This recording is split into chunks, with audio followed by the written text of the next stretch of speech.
Welcome to the I Hate Critics Movie Review Podcast. I'm professional film critic Sean Patrick. Hi, Jeff. Hello, Jonathan. Thank you for being here. Thank you for being here. Why? Because I was gone last week? Well, that, and, I mean, we could all be dead. Yeah, well, you know, we are recording this on the last night on Earth, apparently. If you're watching Twitter right now, apparently. Well, the good upside is I won't have to see an MMA movie. Oh, hey, there's that. But no, it was all to manipulate Kalshi, the app. You're going to find out tomorrow that the app Kalshi, which allows you to bet on real world events, millions upon millions of dollars will have moved just before Donald Trump announced that he's not dropping any bomb. Oh yeah, that's that shouldn't surprise people, but I'm guaranteeing you right now, some people are hearing this going, "Wait, what?" Also, how can I get into this Kalshi thing? Don't. It's evil, and the people behind it are evil, and they're basically just money laundering right in your face. Yep. I listened to something on NPR last week about it, and basically how the administration is betting all this stuff, and they're tracking these bets. Like, there are people who are out there able to track these bets and general locations and what they're betting on based on what, who is talking shit about. So, yep. Yeah, this whole, it's just a grift, and if you still support it, you're a fucking moron or a grifter. So yeah. Meanwhile, he's fucking with people's actual lives and just making people unsafe. I mean, it's so disgusting at this point. It's hard even to think about it. But it's hard to think about movies also when we're also wrestling with this idiot potentially ending the world because he's that arrogant. Yep. And if you don't know who I'm talking about, I don't care. Yeah, Voldemort. Should be obvious by now. Orange Voldemort. Movie news. Found out today, actually, of course, because it's Apple TV, Jeff. Apple TV is just the single worst movie company in the world. They don't bother to tell people that they have movies coming out. So I had to just trip over the fact that they have a brand new movie directed by Jonah Hill, starring Keanu Reeves, and with an all-star cast that has a really grabby premise, and no one knows this movie's coming out on Friday. Why would they? Why would they tell us? It's called Outcome, and the premise is really cool. It's Keanu Reeves playing a movie star, obviously not himself, but he's about to embark on an apology tour. He thought he'd gotten away with his kind of secret foible, but then somebody leaked a video of him doing the thing that he's been accused of, and he's forced to go on an apology tour that also doubles as him interviewing his family, friends, and colleagues as to who might hate him enough to have told this secret that he really thought he'd gotten away with. Really clever premise, of course, very modern premise as well, and Jonah Hill is a really interesting director. He does interesting work behind the camera, and I'm interested. I'm very excited to see this, which is a real shame because again, it's Apple TV. They're not going to tell anybody this is out there. You'll only know because you listen to this show. Oh yeah, I feel like that's going to be a running theme for the rest of the year. Not movies that are actually good or good premise that are not getting any sort of push whatsoever from the studios they come from. We will be talking about one of them tonight.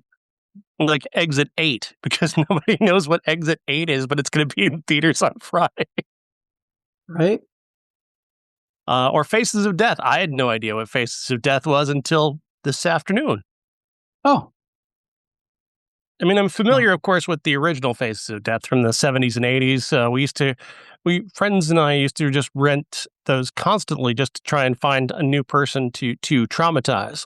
Because some of the things about Faces of Death were actually real. Like sometimes they actually showed real death on screen as opposed to, but they also made up a bunch of stuff. The one of the most famous. They did this. They were supposedly waterboarding a monkey or something, or like they were dripping water on a monkey's head as a form of torture, and that was faked. It was not real. And over time, like a number of the things that Faces of Death presented have been debunked, but many of them haven't, and have proven to be like real death on the screen, which is quite strange and rather remarkable. Yeah, I know that I mean it's pretty much been widely known for since the internet that pretty much all the stuff in that was faked, decent special effects. But then somebody, somebody told me that basically it's like watching Rotten.com back in the Uh-huh. late 90s, where there was some stuff that they just got footage of. And yeah, I don't know. I watched it. Well, I watched all like the first three of them and no idea if they were real or not. So Really, only Gen X people can watch these and come away unscathed because we're capable at laughing at just about anything. yeah. And the monkey they were eating the brain. They put it under the table and chipped away at its brain and ate it alive, I think, if I remember correctly. That was faked. The monkey bit was faked. Oh, Most yeah, of it is yeah. faked, but Yeah. not all of it, but most of it. I'll tell you what, if you want to see something that's not faked, the documentary The Killing of America is one of the most incredible things I've ever seen, and that is not fake. Everything you see in that movie is real because the directors, in 1983, I think it was, or 81, 82, something like that, he made a documentary about gun violence in America, and to really put it home, he showed actual gun deaths because he wanted people to understand this is the result of America's gun culture, and he did this in the early 1980s, which I think makes it that much more remarkable that it just made almost zero impact. Well, this country loves its guns more than it loves its human beings. So That's true. That's very, very, very unfortunately true. Meanwhile, of course, they also love Super Mario Galaxy, which made $400 million or something over the weekend. I was having a hard time getting to the other new movie this weekend, which we'll get to, because I kept arriving and like not being able to get service because there were just lines upon lines of people lined up for this fucking Mario movie. I don't get it. I'm so glad. First of all, just thankful to my boss that I don't have to watch kids movies anymore. Like there's just no bother, and I don't get paid to cover them. I could get maybe like I could get paid on the other end, for fees of people clicking on it. But I mean, nobody ever clicked on kids movies to begin. That's why I don't get a down payment on them. yeah, I'm glad that we don't have to do them for the show because it's just not interesting to me. It I seems I like it's listen. been and maybe it's just because I've turned 50 and maybe I just don't have it in me anymore. But like, it just doesn't feel like there's been any great animated movies in the past few years. I mean, even as I was like being weaned off of the beat of kids movies, like even Pixar was falling off. Yeah, there's a movie podcast that I listen to, and they have a whole video game series. And I, if it's something I haven't seen, or if it's not um, a live action version of something, I'm not I'm not gonna watch it. Sorry. Yeah, they did huge business though, but everything seems to be doing big business. The box office is back, Jeff. Is the box office back? We're so back. Uh, no, I mean even our only other new movie this week did well, did better than people perhaps expected. It over $28 million worldwide and $14 million domestic, making it the third biggest opening in the history of A24. Oh wow. Well, I guess Do we we want need to get to. into that one now, or do we want to circle back to last week's movies first? It's up to you. I'm perfectly fine with either one. I just saw that today, so that's probably fresh.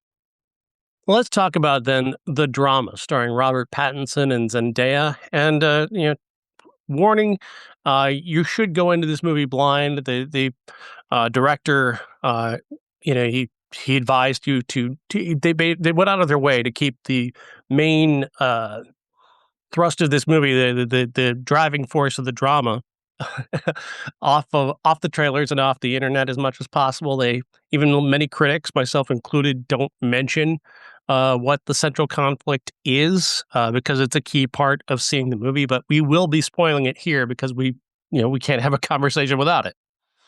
Um, so the drama again, it's Robert Pattinson and Zendaya. They're a couple who meets cute in a very awkward way, in which Robert Pattinson tries flirting with her and ends up talking into her deaf ear. Luckily, she's very cute about it and gives him a second chance, and they go on to develop a relationship that's on its way to marriage. And we learn this because that's what he talks about that in preparing his wedding speech. And that's how we hear about how they met and the various parts of their relationship leading up to them deciding to get married. Zendaya, she has become such a part of his friend group that she's even taken one of his friends as her maid of honor. Alana Haim plays Rachel in the movie. Mamadou Athie plays his best friend and Rachel's husband. And Rachel is the one who drives, essentially, or gets the plot started and then kind of really kicks things into gear. They're having a conversation about the worst things that they've ever done. And Zendaya, when it comes to her turn to share a secret, she shares something very deep and very personal, and it blows up everything. and Hmm. this is Jeff is one of it's a throwback to those movies of the 80s and 90s that were essentially what would you do in this situation. It's a movie, the movies like Fatal Attraction or Indecent Proposal, not in terms of lasciviousness or grossness, but in terms of just Hmm. challenging the audience to put yourself in the shoes of these characters in a more direct fashion. Disclosure kind of is a similar idea. What would you do in this situation? In this case, Zendaya's secret is that she, as a child, as a teenager, she planned a school shooting. She had planned it out that she intended to go through with it, but didn't after another shooting occurred nearby. And she kind of had this realization that, this is probably not something to do. Um, and this causes a huge rift. Rachel happens to have a family member who was a victim in a mass shooting, and she doesn't take kindly to this being, something that her supposed friend had planned to do, and it causes Robert Pattinson's character to Charlie to look at her differently, to see her in an entirely different light. She goes from being just kind of quirky and funny and sweet to being there's a little bit of an edge to her now that she didn't have before, and it kind of makes him wonder if this is what he wants. Does he want to be married to her, knowing this, and can he marry her and live the rest of his life with her, knowing this? And there's a generational divide on this that I think, because I think people who are younger who grew up under the specter of gun violence have a different perspective on it than people who, like myself, who we didn't necessarily grow up under this threat, and so it can seem a little bit different to us. I think the younger generation is a little bit more sensitive to this idea, and I think that drives the drama of this in a more realistic way if you can look at it from the perspective of a generation that grew up under the gun. And in that way, I was kind of impressed with this movie, and I do really like this actually. Yeah, I what you just said about generational is maybe why I just kept thinking how pissed off I was at everybody for most of the movie, because it's like, you know, she obviously went out of her way to not do this. she didn't do it. That's the thing. That was right. That's the important part, is that she did not do this. She did not do it, and she chose not to do it for all the right reasons. Like she realized what her actions would do, and um she kind of fell into the trap that I think a lot of mass shooters do, in that they, it's the more you talk about it, the more it happens, especially among young people, because they see it as their only way out.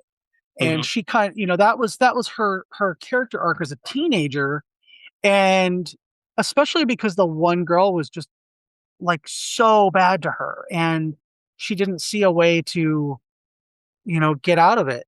And she saw these other mass shootings and thought, well, hey, that's one way to do it, and I might, maybe I'll be so people will pay attention to me, because it seems like her parents didn't know what was going on. Her parents never paid any attention to her, and she just wanted some attention. Yeah. And any attention is good attention when you're that age. Um, and I felt like she made the right choice. She atoned for it the rest of her life. She found her group when she was a kid, and people. She realized that everybody was kind of hurting, and it wasn't just her, but they. She found a place, and that was the most important part. And to be perfectly frank, Rachel was a fucking bitch, and I get it. I get why why she was so upset, but she was so unsympathetic. Complete, everybody else was trying to wrestle with, um, what their part in it was, and I mean, it definitely becomes, I think, about 2/3 of the way in, it's a super, super dark, dark, dark, dark, dark comedy. Right. And I, I feel like, for me, the first part of it was like, nobody listens to Black women, and that's a kind of a running theme in the world today. Like, we talked about, who earlier, and how we wouldn't have to do that. We wouldn't be in this position if people had just like listened to a Black woman. You know what I mean? And she's trying to give her truth, and nobody wants to hear it. And from like the time she was a kid, she's trying to be a part of the world and trying to tell people how she feels, and they really just don't want to hear it. They don't listen to her, and then all of this entire drama happens because nobody listens to her. They hear one thing, and that's all they think about.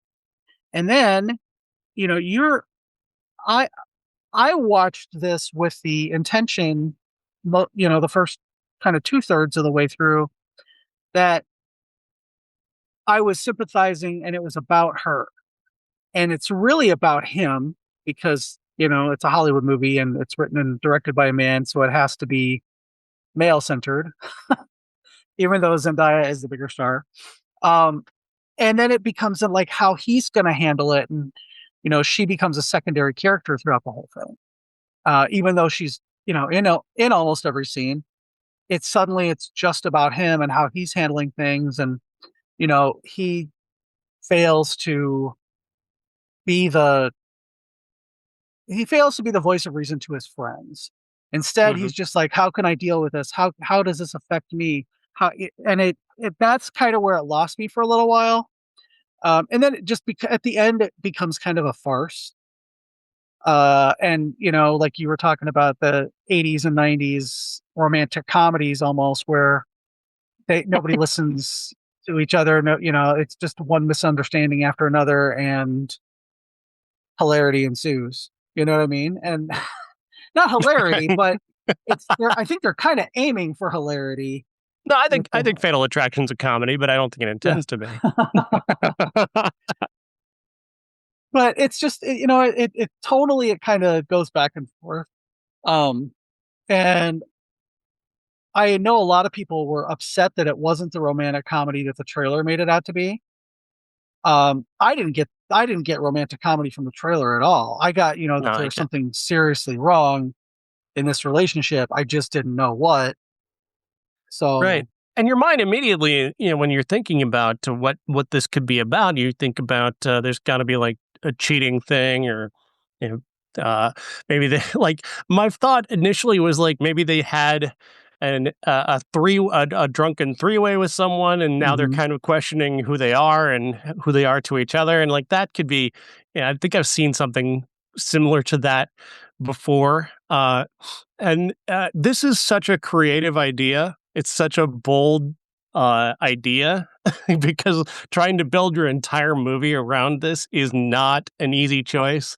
Because a lot of the audience is just gonna, once they hear about it, they're just gonna fold their arms and go, "Why is everybody being so mean to her? She didn't actually do it." Like Yeah. I think that's the majority of people who are older, like ourselves. Like for a minute, I was like, "Wait a minute, like." Isn't everybody overreacting? She didn't actually do it.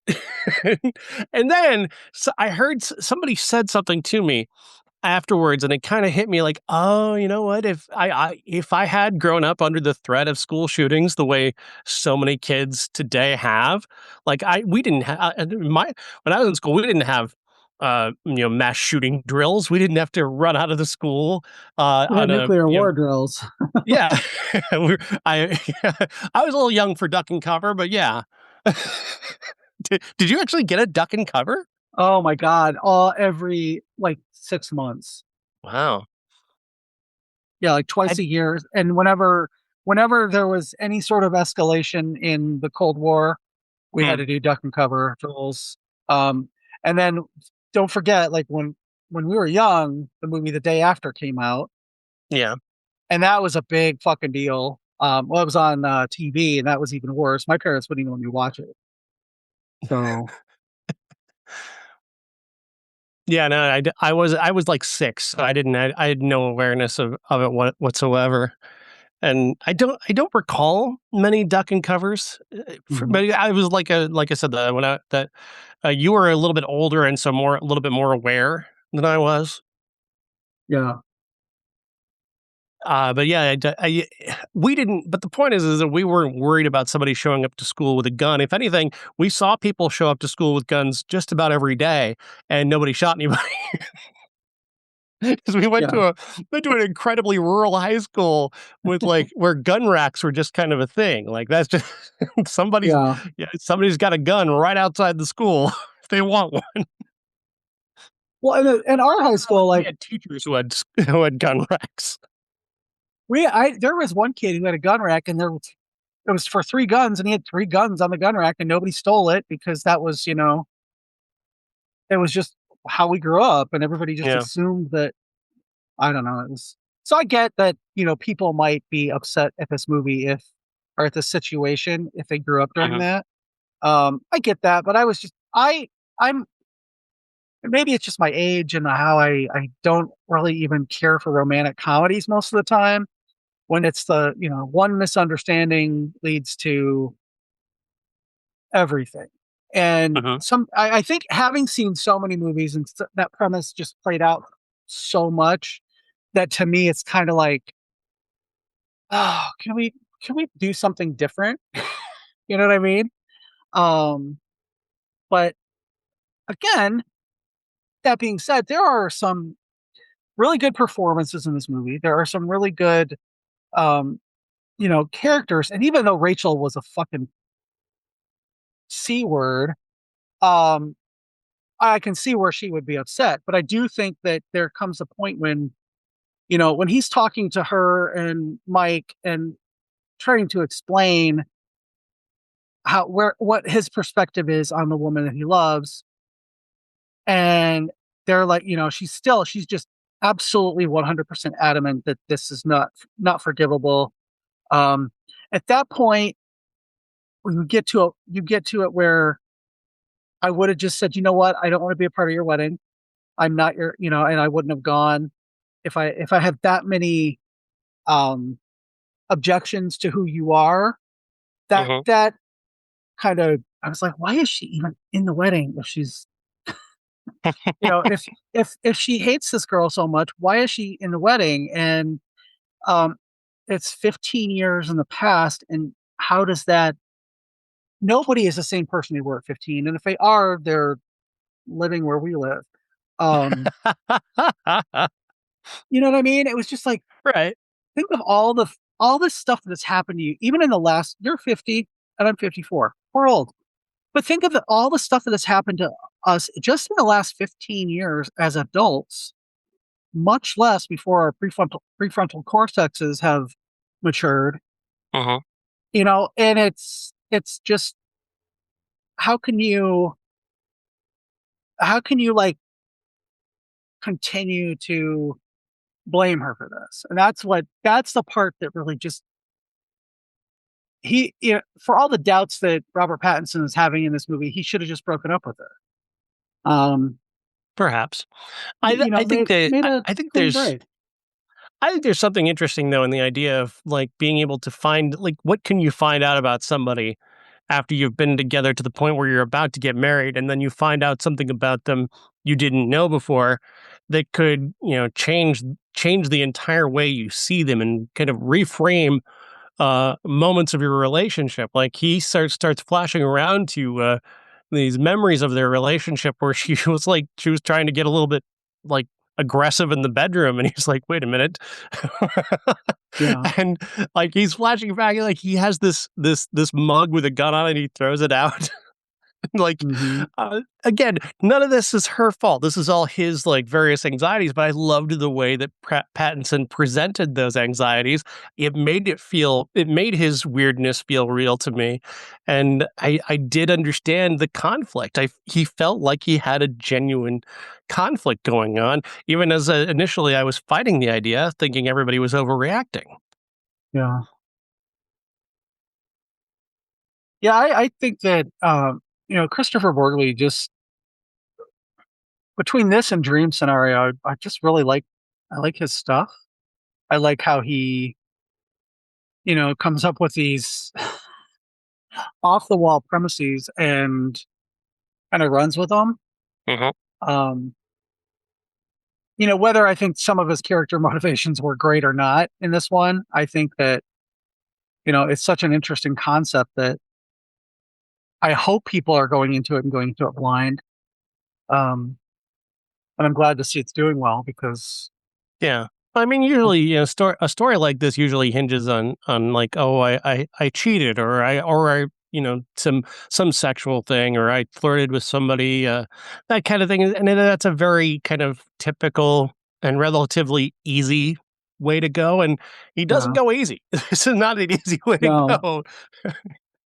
There is infidelity to a point, but not in the way you think it is. That comes out of nowhere in a really great scene, really great couple scenes actually that I thought was really very well handled.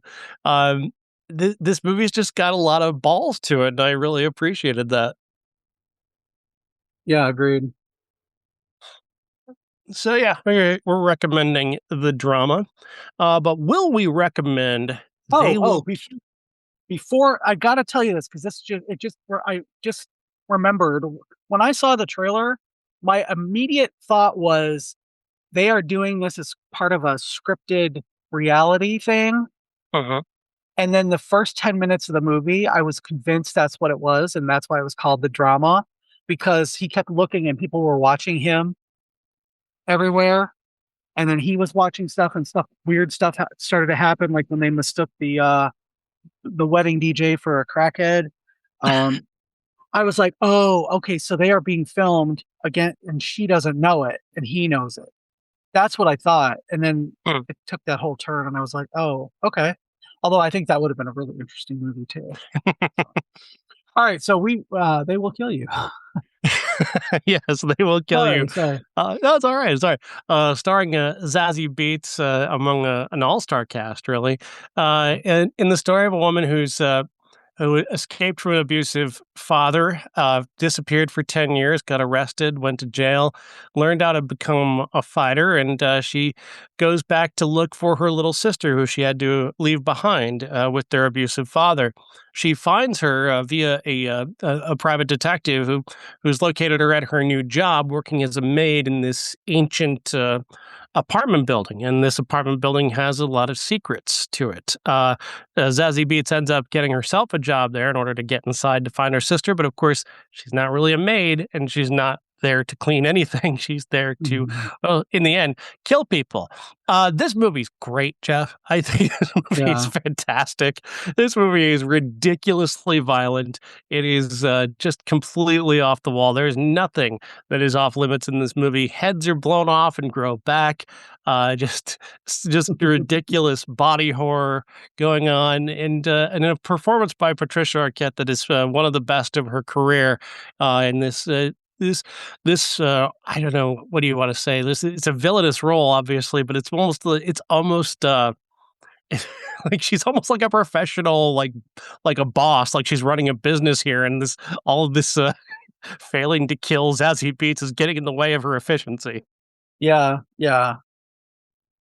I I had so much fun in this, and the thing that what what bugs me about it, about the fact that I had such a good time, is I had such a good time with something that was very similarly plotted the week before, and that was Ready or Uh-huh. Not, Here I Come.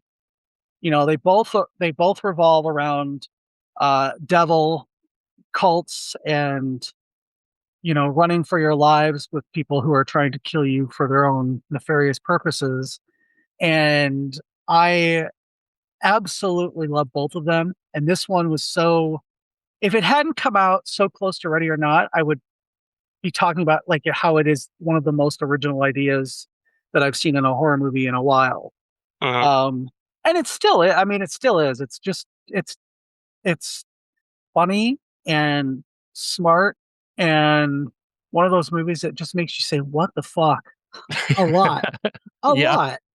Um, and I think that when when we find out why Zazie Beetz is actually there and how she got there, and that her sister is not what she seems, you're kind of like, "Oh fuck," yeah, "Oh shit." Um, you know, how did how do we get out of this one? Because there's no real good guys in this movie. They're all, it Yeah.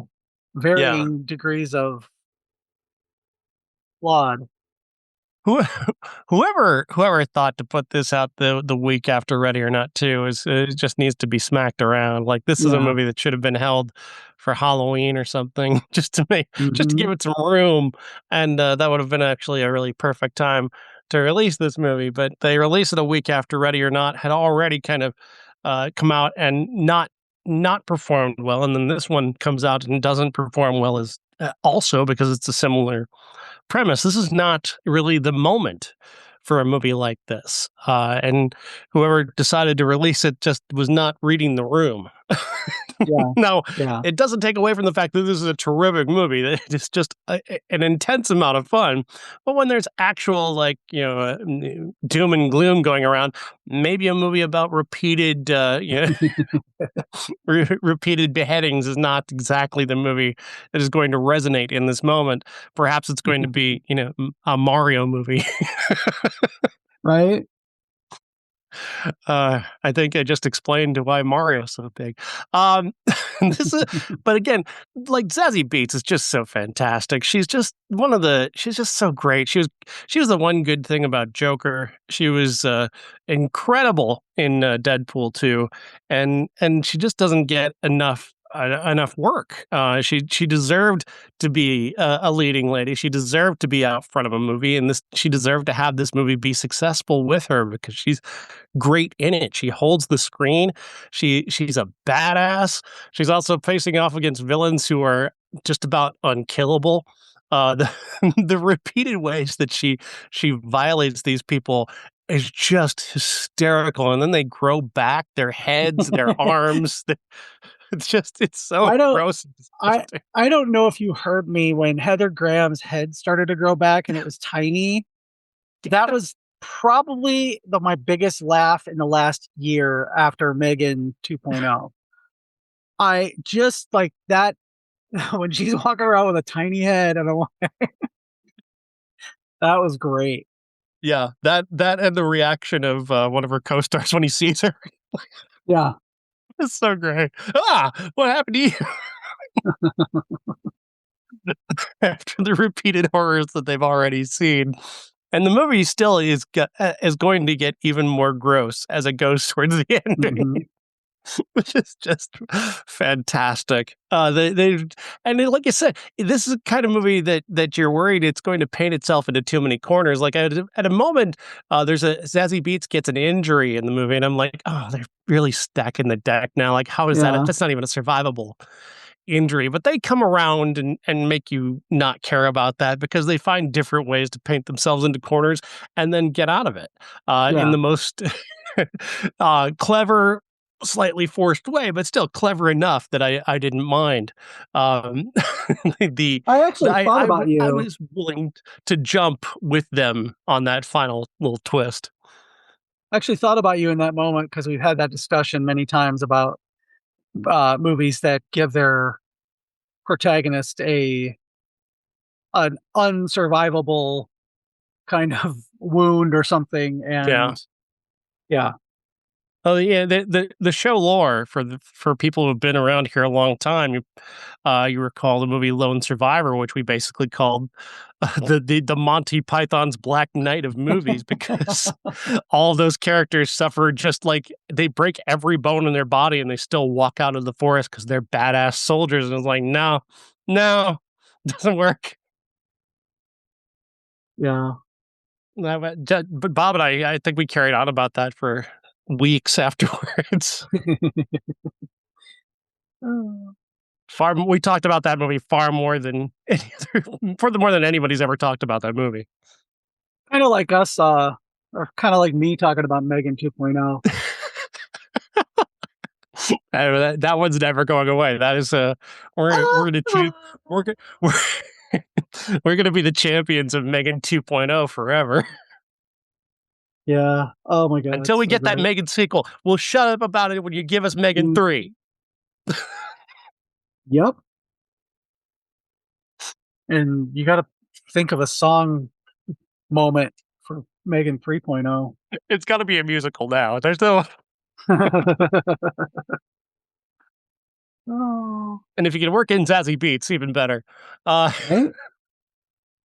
She is fantastic. Like her physicality, the fight scenes, the choreography is impeccable. There's this great scene where she's in the dark in like a ballroom area and she's fighting with she's got an axe with a flame on it. Mhm. She lit an axe on fire, essentially like tied a rag to it and lit that on fire.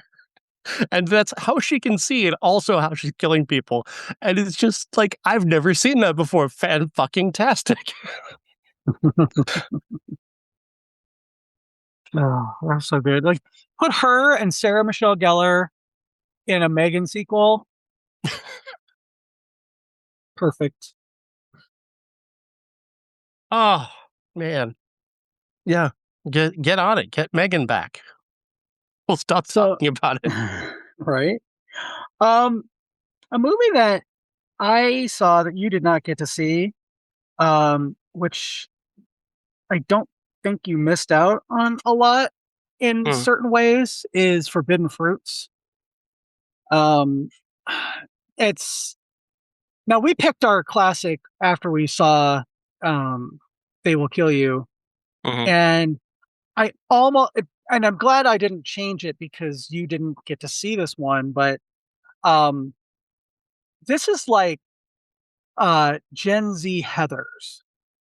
Really? Um yeah, it's and it not in a bad way, not in a great way, but still it was so Lola Tongue plays Pumpkin, who gets a job at a store led by the fruits apple, cherry, and fig. And she calls herself Pumpkin. and they get a job at she gets a job at the store, and they've been there forever, and they're a little perfect little clique who walk around like, Regina George and her friends, or the Heathers. um and to kind of boil it all down, they're witches, and they create these scenarios in their head and then turn against people and hex them. And uh, there's a lot of bloodshed. There's a lot of um, angst, like early 20s angst, and there's a lot of weird nudity in this movie. Hmm. Um,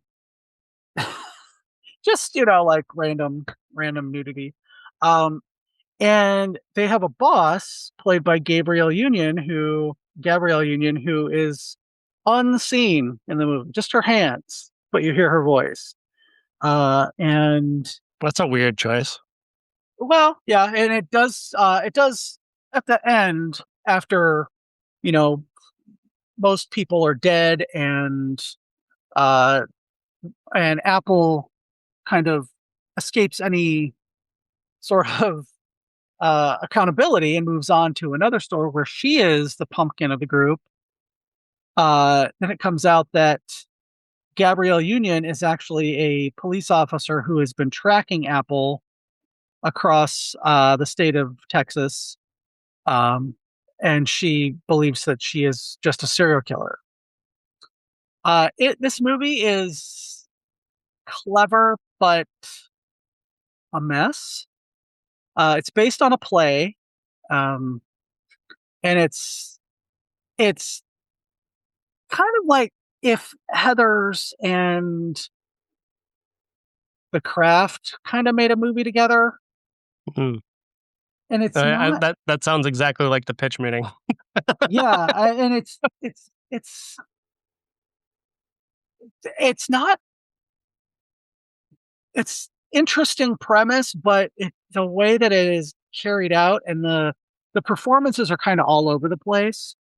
Um, when Pumpkin comes in and is like, "Oh yeah, you guys are just being performative and all that," and then they have to, are we going to take each other out, or are we going to take her out? And Apple is that alpha, and she decides that everybody's got to go except for her. And in various ways, this happens, but it's not necessarily really funny, and it's Hmm. not necessarily dramatic or bad. It's just so uneven, and I really wanted to like this movie, but it's just not great. Yeah, see, the great thing about Heather's and The Craft really is that they're both very funny. They both have a strong sense of humor. Uh, Oh you know, the, yeah. cr- Heather's is just one of the funniest movies ever made, and The Craft is underrated in that way. That it does have a pretty strong sense of humor. It doesn't take itself too seriously. It establishes a tone that makes sense. And if you can't establish that tone, or you're balancing kind of the good versus evil thing, and the witches are silly versus witches need to be taken seriously in Mhm. this universe. If you can't find that balance, it's not going to work. Yeah, then there are some good moments in it. One of the characters is like, "Are we still best friends?" And Apple's like, "I don't believe in hierarchy in female relationships." And it's like, yeah, there's some sisterhood moments in it, but maybe it's just not for me. But I just kind of I did get up and go to the bathroom, and I try not to do that in a movie that is not really long. Hmm. Um, and I just kind of went to get a refill of my soda, and was just kind of bored. Um, it just, it wasn't like a biting satire Yeah. like Heather's was. It wasn't, particularly scary or anything like that. Um, it was it was stylish, but not more style than substance. Let's put it that way. So I think you Fair dodged enough. a bullet. Meanwhile, I saw the AI movie, How I Became an Apocalyptimist, and this is a strange one. A director of documentaries, the guy who directed Navalny and went on to Academy Award level success, is directing this, and he's about to have a baby with his wife, who is the narrator of the movie. She's also a documentary filmmaker, and uh, he's concerned about bringing a baby into the world where AI is transforming things so quickly, and is AI good or bad? And so he decides to pursue that question, but he pursues it in a way to me that to me doesn't really make a lot of sense, because everyone he talks to is someone who has a stake in AI. Whether it's somebody who's apocalyptic, AI is going to kill us all, or if it's somebody who is, like Sam Altman's in this movie, like uh they all have a stake in AI. They all have something that they stand to lose if AI doesn't work out. And that to me feels like a strange way to approach a movie about AI. He does talk to supposed skeptics, but they're all skeptics whose job it is to write about AI. Like if AI didn't exist, these people don't have a job. Um, Meanwhile, there are plenty of people out there you could talk to that could give you a realistic perspective on AI. Like Angela Collier is a physicist on YouTube who's just an absolute genius, and she's actually made the far better version of this, where she basically just says AI doesn't exist. And in many ways, AI actually doesn't exist. A lot of it is just what these people promise AI is going to be. Yeah. People like Sam Altman say, well, if AI is going to solve the climate crisis, and then you go, well, how's it going to do that? Well, we're just going to ask it to, and then it'll figure it out.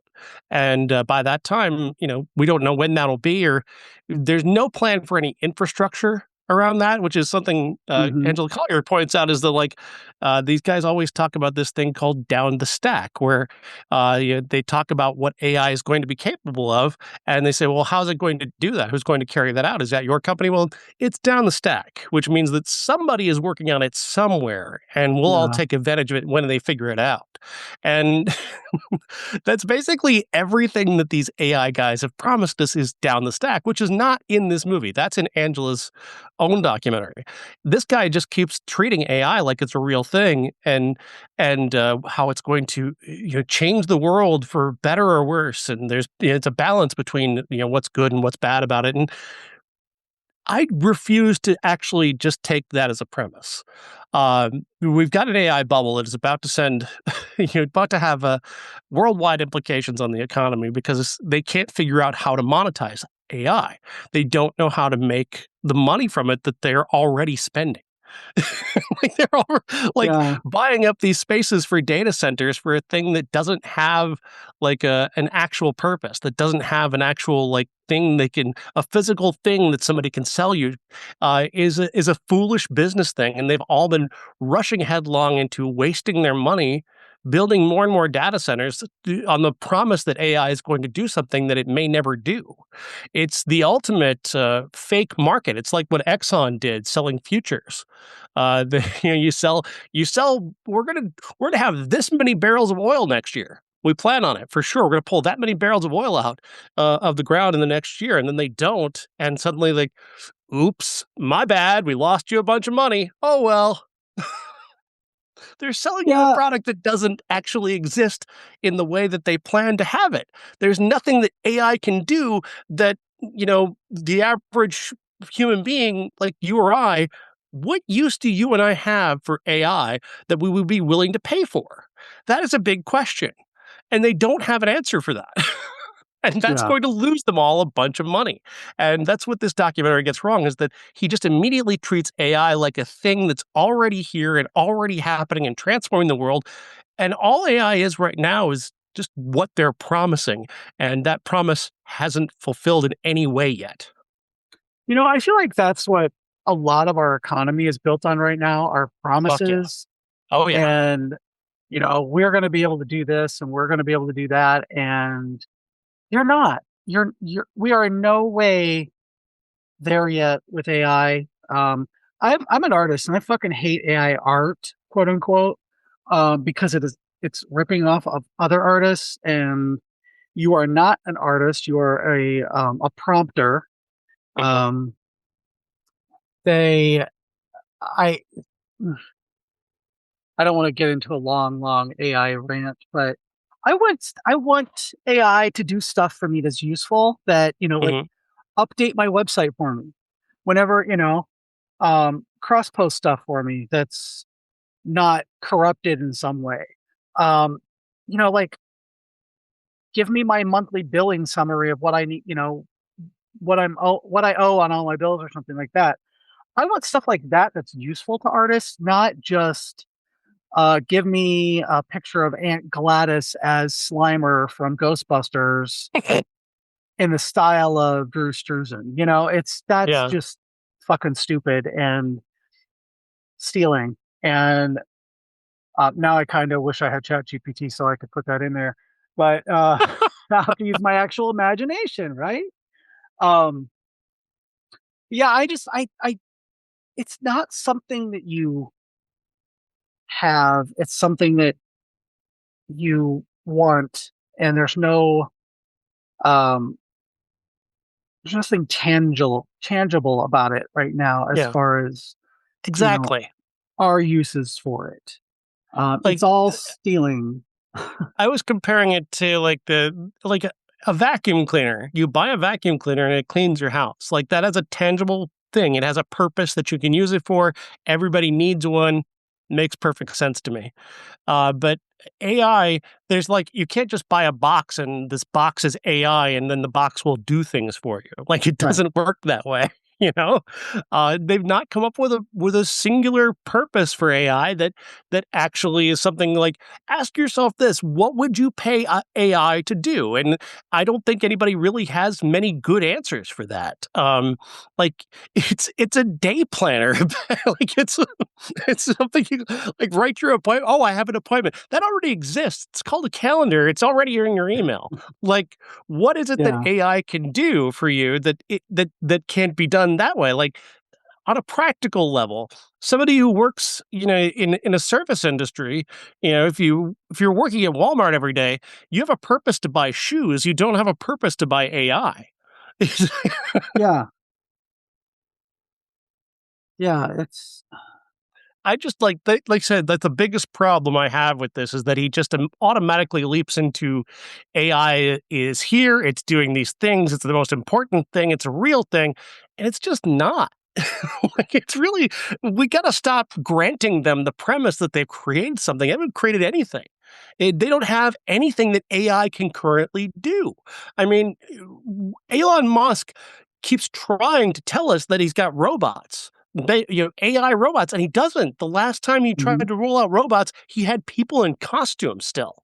Like where people dressed Yeah. up as robots, or they're like robots where people are following them around with like a a controller to keep them moving. Like this doesn't exist yet, folks, and it may never exist. They're selling you a Yeah. product. They're trying to sell us all on this product that's changing the world. It doesn't exist. Yeah. And actively, in the ways it does exist, it's actively making the world worse. Mhm. I've had this conversation with people before about um, people who are claiming something is going to happen or is happening and it's not happening, and people so want to believe it because they want their lives to be easier that they will say, "Oh, yeah, of course." Right now there are robots that are doing jobs for people, and it's not true. It's like there are certain robots. Yes, we've had assembly lines and whatever, but that's just not. There's no Rosie the robot who's going to come and clean your house for you. Mhm. So I don't know. It That's pisses why me off. that's why they keep trying to teach it art or to teach it music because those are not the because they can't it can't do the tangible job that you would want it to do.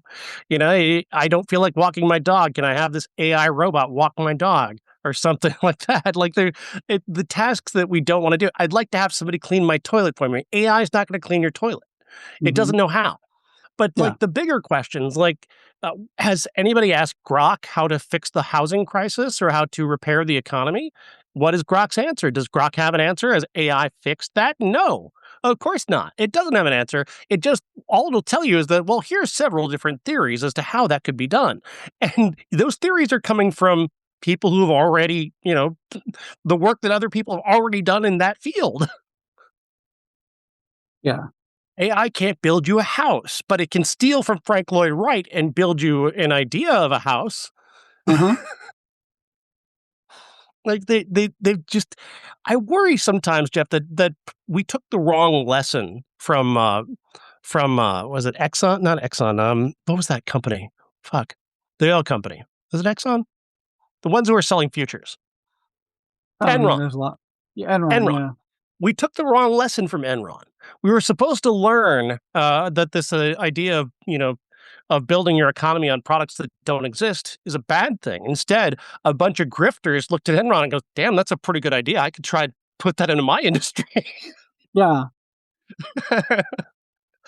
And weirdly enough, like the movie industry kind of had the first Enron with Canon Films. The way they would sell movies before the movie actually existed. Uh, they sold an entire Spider-Man movie that never made it. Like, it's Well, fucking hilarious. yeah. I mean, that's yeah. There's a lot of that. Well, Friday the 13th was just an idea of the name.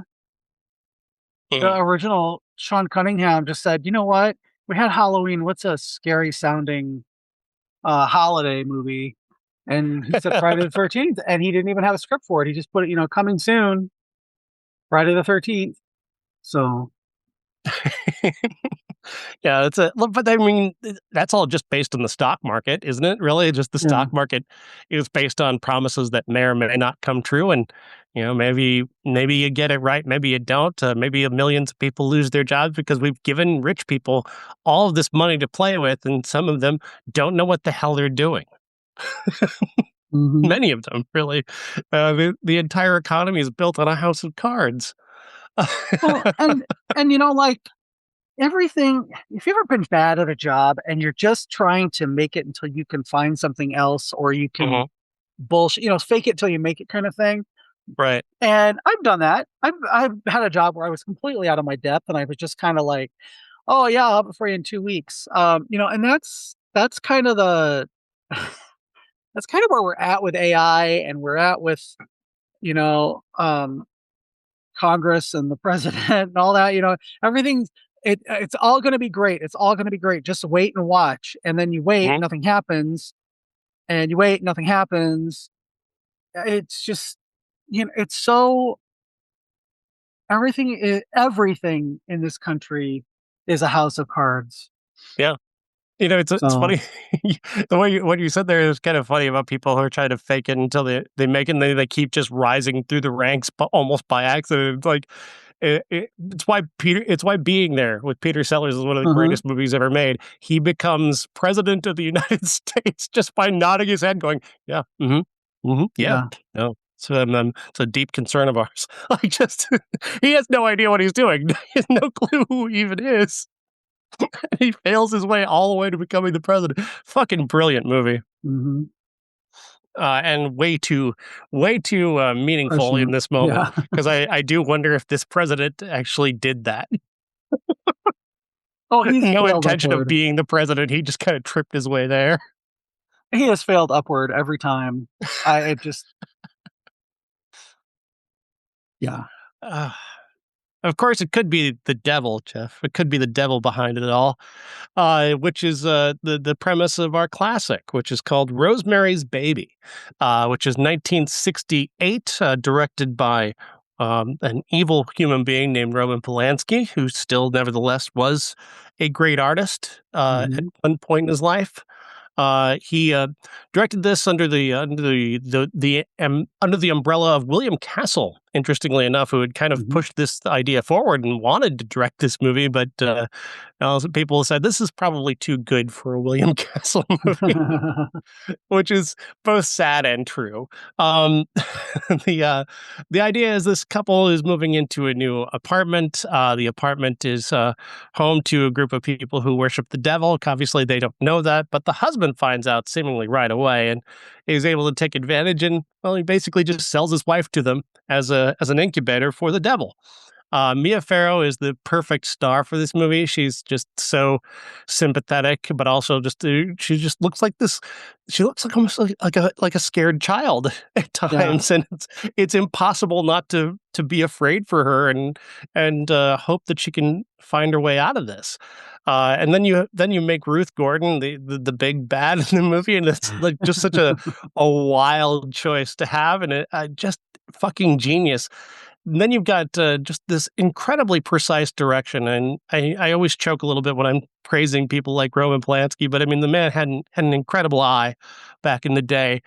His angles, the very just every choice he makes with the camera and with the precision of what he's capturing in the frame, it just works to build and build and build on a story that is essentially just mostly about gaslighting both her and the audience into like, wait, is she crazy? Is she dreaming? Or is all this really happening? And that question just builds like a tea kettle that's about to explode, and then it does, and it's just like, wow, this is amazing.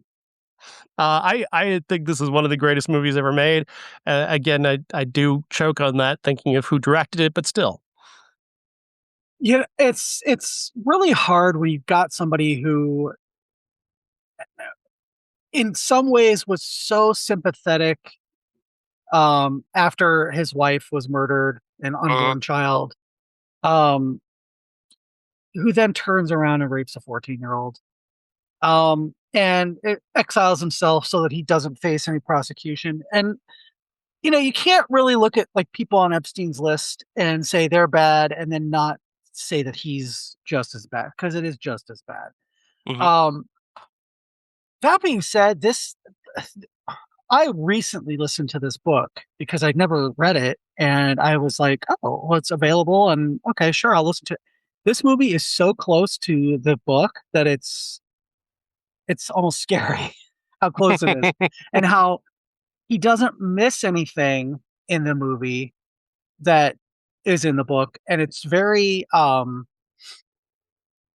you while I was listening to it, I was picturing the visuals because 'cause I've seen this movie so many times and, you know, like, literally sat down and watched this movie probably as much as most of my favorite movies, Mhm. um, to pick up on the performances and the direction and the art direction, everything, um, and I that leads me to the direction of the movie and how it's just he must have really poured over this book and had an incredibly good screenplay because I couldn't think of anything that was really missing from the movie.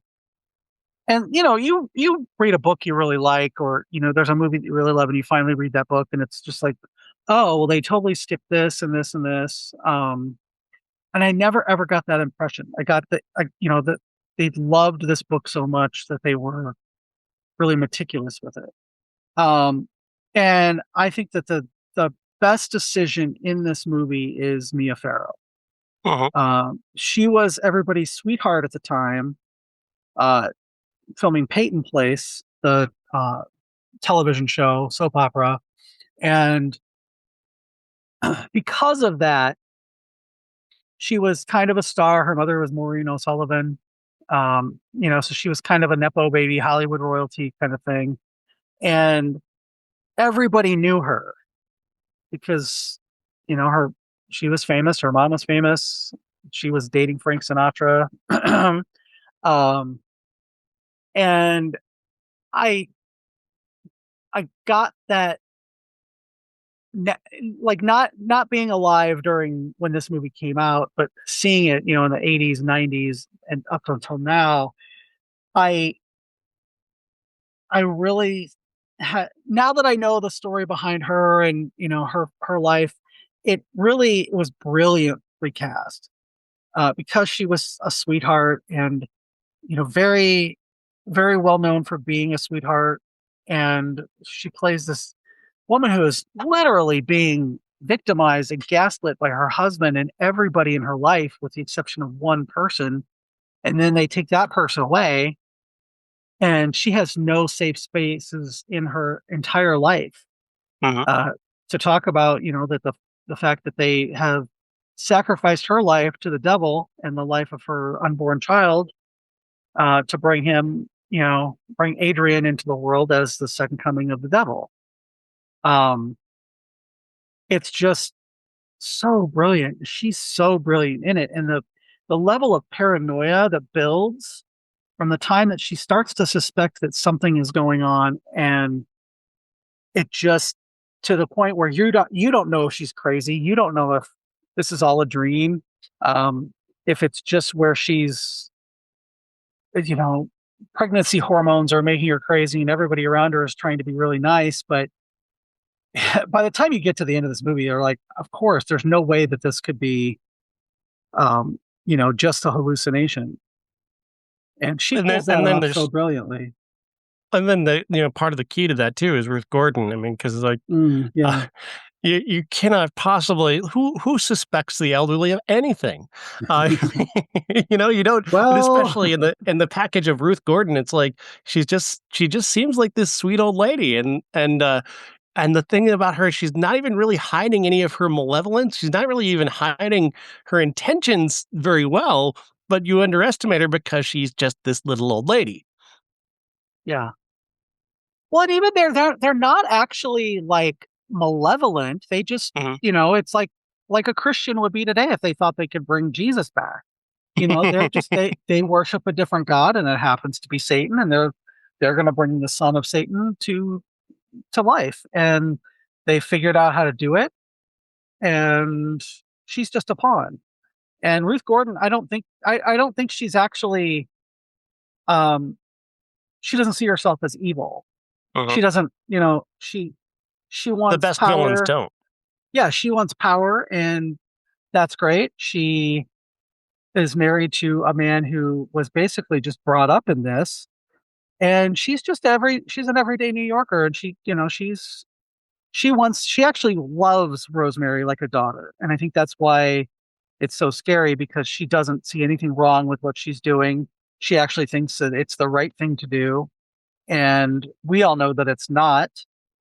So that's She's pushy. She yeah. not Yeah, oh, when yeah. I say malevolent, she's really pushy and insistent, and Yeah. that's really kind of her evil is that she's just getting in the way of this woman's life with grave intention, and Yeah. just having Ruth Gordon play that is a very smart Mhm. piece of casting.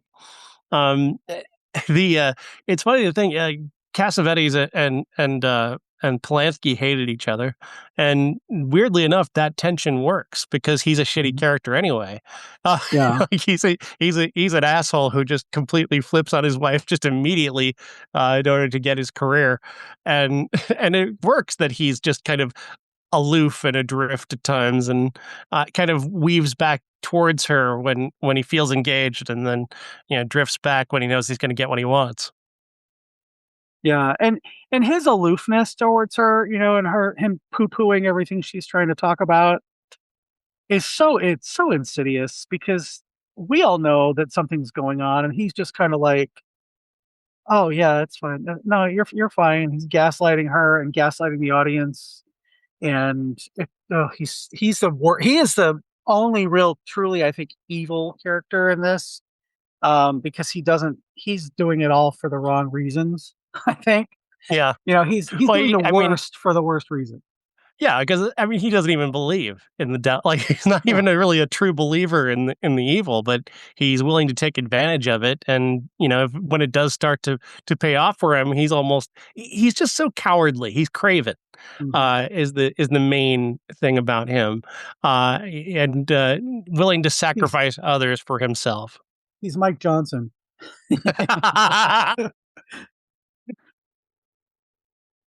He made the I'm birth gonna of Trump possible. yeah. Oh, And the elderly are the Republican Party. Oh my God. see, we're bringing it all back to politics, whether the listeners want to or not. Uh, oh, no, This movie is I brilliant. It's a masterpiece, even in spite of the man who made it, and that really says something about it. Uh, how incredible a movie has to be to overcome the person who made it in this way. mhm. Because And I can't sit here and pretend it's not a masterpiece. there's a lot of people that, oh, I can separate the art from the artist. I can't. I'll always see this as a Roman Polanski movie. Um, that being said, I'll also forever see it as a Mia Farrow vehicle. Uh-huh. Um, and that's who I concentrate on when I watch this is Mia Farrow and Ruth Gordon and Ralph Bellamy, all these John Cassavetes. It's so brilliantly acted. It's not like the Harry Potter movies, like fuck J.K. Rowling and her transphobic bullshit. It's not Mhm. like her because that's not. I don't think any of that is great art. No, I can't I watch those also, movies anymore. I also don't feel. I don't feel like a lot of Woody Allen movies anymore are great art. There's a few of them that Uh-huh. yes, I can watch the movie and realize the brilliance of it, and it's mostly how the actors interact with each other. Yeah. I find But it myself doesn't. very less tolerant of seeing him on screen, that's for Oh sure. Although yeah, yeah. I still think I'm behind Annie Hall, but I haven't watched it in a hmm while, so I don't know. I don't know. I yeah. I don't. I see him and I'm like disgusted. When we Um. did Broadway Danny Rose for movies of the '80s, I was like, "This sucks. This movie's a piece of shit," Yeah. and because so much of it is wrapped up in just him. hmm That's yeah, it was hard. It was impossible to watch that movie and separate. Especially, he's also like, there's a joke in that movie where he's pretending to flirt with a 9-year-old, and I'm like, fuck you, you fucking prick. Which, Yeah. granted, that happened before. I don't know when he first got into trouble, but still, it's still Yeah. gross. Regardless, he thinks Yeah. that's I okay. I think he's disgusting. He's a disgusting human being. I can't watch the Cosby Show. I can't. Yeah, I no, can't. never. That's I. something of my childhood I had to give up, and that was very sad. But I'm Yeah. willing to give it up because I won't support monsters hmm if I can avoid it. Um. I I don't feel like watching Rosemary's Baby is actually supporting Roman Polanski. I don't. I don't know if that's just like me not being able to let go. Like Harry Potter fans can't let go of those books. Yeah, Um. And actually, like I don't mind the movies as much because they're so far from what she wrote, and they're. I feel like I'm supporting actors who hate her. that's true. They've done a lot to redeem that. So it's that's I I don't really understand. watch Like, the movie. Yeah. I would never try and tell Harry Potter fans to give up Harry Potter because she's a horrible human being. Because those movies meant something to them, and they found something in them that goes beyond what she wrote, hmm far beyond what she wrote. And she didn't even realize what she was writing because what she No. wrote was about inclusion. It was about people coming together and working together and caring about each other, and a diverse group of people at that. And for her to now be so divisive is just really against everything that she wrote. There's And so I also some understand.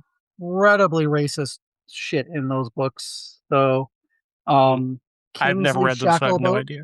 So, well, he's in the movie too, but Kingsley Shacklebolt is the one black character, Mm, and his name is Shacklebolt. mm, Fuck you. yeah. Yeah. Cho Chang. No, yeah, it's like, come on, really? Um, but yeah, I don't have a hard time giving up her writing. Yeah, no, Supporting I don't any, miss anything about that, yeah, and I certainly don't care about that. I hope that HBO show gets canceled. yeah, I'm and not also watching the fuck second of John it. Lithgow. Amen. The You fuck, know dude? that is so tone deaf, and he makes me not want to support his career anymore.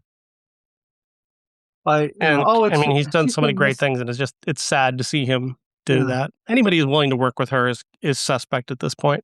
She's been misunderstood. No, she fucking hasn't. She has told us millions of times that all of the profits that she makes from Harry Potter from now on and all her other bullshit are going towards anti-trans Yeah. No, she's stuff. told us So exactly who she is. she's a cunt. Yeah. But No, you know what? she She's can not a go fuck cunt. right off. She's not a cunt because she lacks the depth or the warmth. Okay. Ah! Oh! Hi-oh! That's an old quote. I think Tallulah Bankhead said that. But yeah, we love the movie, but I can't We all I don't have them. support Like they're yeah. like I know that somewhere like Bob doesn't want to give up Lethal Weapon, and I understand that Yeah. it was special to him before he found out that Mel Gibson was a monster. I get that. Yeah. I do. I've not missed looking back on Lethal Weapon. I'll probably have to soon, but I'm not going to. I'm probably not going to watch it with the same kind of joy that I had before I knew he was a monster, because it does change things. Like Once Upon a Time in America. Do you know the story with this one? Have I Well, told you this story? you were telling me last week actually. Yeah, like Sergio Leone is a fucking monster, and I can't watch that movie the same way now. And it fucking pissed me off. It sucks that I can't watch that movie, because I think that movie, in many ways, the version the director's cut, was a brilliant work of art. And then you realize that he thinks it's okay for a man to rape a woman because she kissed him once. Like, fuck you. That's Yeah. disgusting. You're a disgusting person.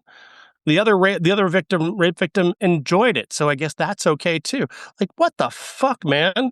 These are him talking, not me. He Yeah. said these things out loud to people in 1984, and I wasn't paying attention in 1984. I had no way of knowing this. I found it out retroactively, and it's changed the way I watched the movie. Yeah. That's the whole argument. Like, men can't be raped if they get a hard on. That Oh, it's a physiological response, and I just it's so horrible. It's just terrible. Like, that kind of thinking is, oh, she enjoyed it, or the whole what was she wearing? That kind of thing just fucking oh. pisses me off. She And owed me because, she led me on. Fuck you. yeah, Fuck you. No. yeah, No, fuck you. She said, no, it's over. It's done. You're a rapist.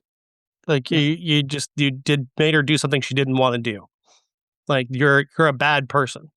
And it just worries me that he carried that mindset into creating that scene. He wrote that scene. He acts as if the character enacted this scene, but he's the one who wrote it. hmm And on top of that, he's talking about her. Well, actresses. You know what actresses are like. Fuck you. No, I don't know what actresses are like. yeah, That's such a garbage way. It makes me worried for anybody who worked with him as an actress, that he looked at actresses that way, as if they were all leading him on and not fulfilling his desire. Fuck you. yeah. Well, and it's like stripping people of their humanity so you can justify your horribleness is just that is deviant, horrible behavior.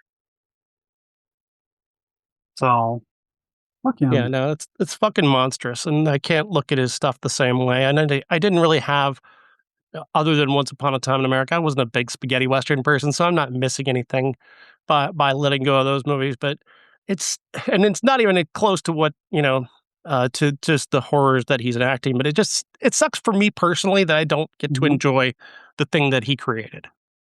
Yeah. Yeah.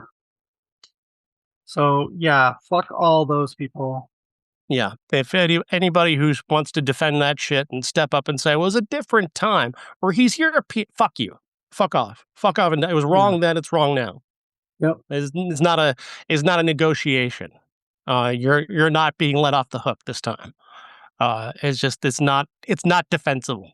None of that is Right. defensible. J.K. Rowling, Sergio Leone, none of that's defensible. Roman Polanski, it's not defensible. It's just not. Um, I it's but it's the compromise that all of us are making, because like as much like Once Upon a Time in America I can let go of, because it's literally his crime is literally there in the movie. Uh Rosemary's Baby is such a perfect film. I just want so badly to pretend he's not there. And that's a moral failing on me. I understand that. Yeah. But I also understand that there are people who have an emotional connection to Harry Potter that means more to them beyond what, anything that J.K. did. They read something, they found something in that is emotional to them. I would never ask you to give that up. Yeah. And you gotta look, you're the one who has to sleep at night. Yeah. And if you're fine with, J.K. Rowling, if you really love the Harry Potter movies and you want to see that, you know what? Go buy them secondhand. Don't stream them. Don't buy them new because she's using that money for To do active harm to people. To do active harm to people. Yes, exactly. So. All right, Jeff, we'll need to come up with a classic, but Faces of Death is coming out next week.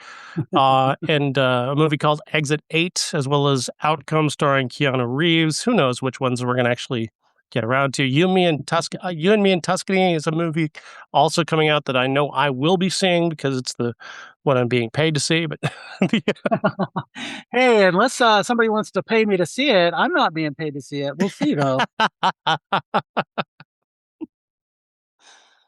So yeah, that's the lineup. But Jeff has already shot down my idea of the Diane Lane Under the Tuscan Sun classic. So yeah, sorry, folks. I will literally fucking quit the show. You know what? I'll tell you what. If somebody wants to donate $50, I will watch Under the Tuscan Sun twice. Go to our Patreon and donate $50, and Under the Tuscan Sun will be our classic. But if you don't, then it's not. Then I'm going to pick something that nobody likes. It will not be the original Faces of Death because that's just I don't need to watch that. It's not even a documentary or a movie for that matter. Yeah, they are all on YouTube. If you're somebody who wants to know what Faces of Death is, and you have a strong stomach, because it is gross, regardless of how much of it is fake. It's pretty gross. Yeah, I remember watching the videotape and just being, oh my God, that was so real. And then I when I looked at rotten.com in the 90s and early 2000s, I was like, oh, fuck, that really was real. And honestly, I watched a beheading video one time and I still can see that in my head. And I would never, ever tell somebody to do something like that. So no, I actually got traumatized by one of those TikToks where a guy blows his head off like that. I got that on my feed one time, and it's like, wow, that's just tremendously fucked up. Well, and when that movie Christine came out with Rebecca Hall, oh God, yeah, and people were like, "Where can we see this footage?" And I was like, "What's fucking wrong with you? Like, why would you want to see somebody actually kill themselves?" That is a weird, but at the same time, I am the same guy who will also watch super morbid shit on YouTube. I'll watch super morbid fake shit. I have watched autopsy photo videos on YouTube. I can't pretend that I haven't. It is a morbid curiosity that I cannot escape. Well, that's a moral failing on your part, Sean. I'm just kidding. I've done the same thing. Yeah. The crime scene photos of Whitney Houston's hotel room, like it's disturbing. It's disturbing as hell, but like I couldn't not look at that. I've never seen those. I haven't gotten that. Don't do it. Don't do it. I was fascinated for a while by like vintage Hollywood crime scene photos. Yeah. That was fascinating to me because it's like, oh, it's like LA Confidential, but real. That kind of, the Black Dahlia. I think everybody who's into true crime at one point has seen those photos, and you have to. If you're gonna be if you're in the Black Dahlia thing, you've got to know what that. It's so disturbing. It's so disturbing. Literally published in the newspaper. So yeah, which is wild to think. It's just wild to think what they would publish back in the day.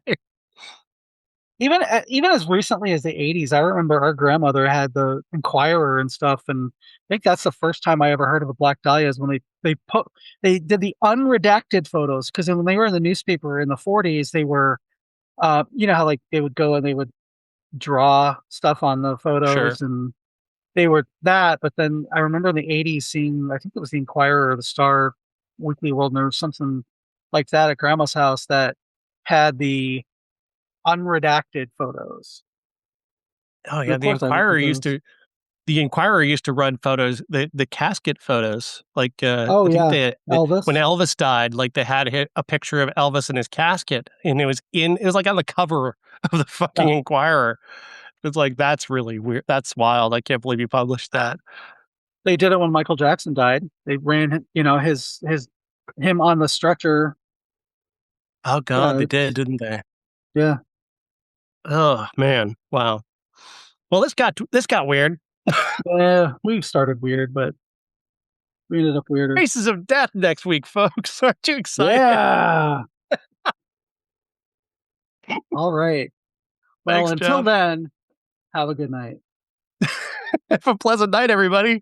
Isn't we're all gonna die, and Faces of Death is coming. We will be the faces of death. Thanks, Trump. Yep, exactly. Thanks, Obama. See you, Jeff. See ya.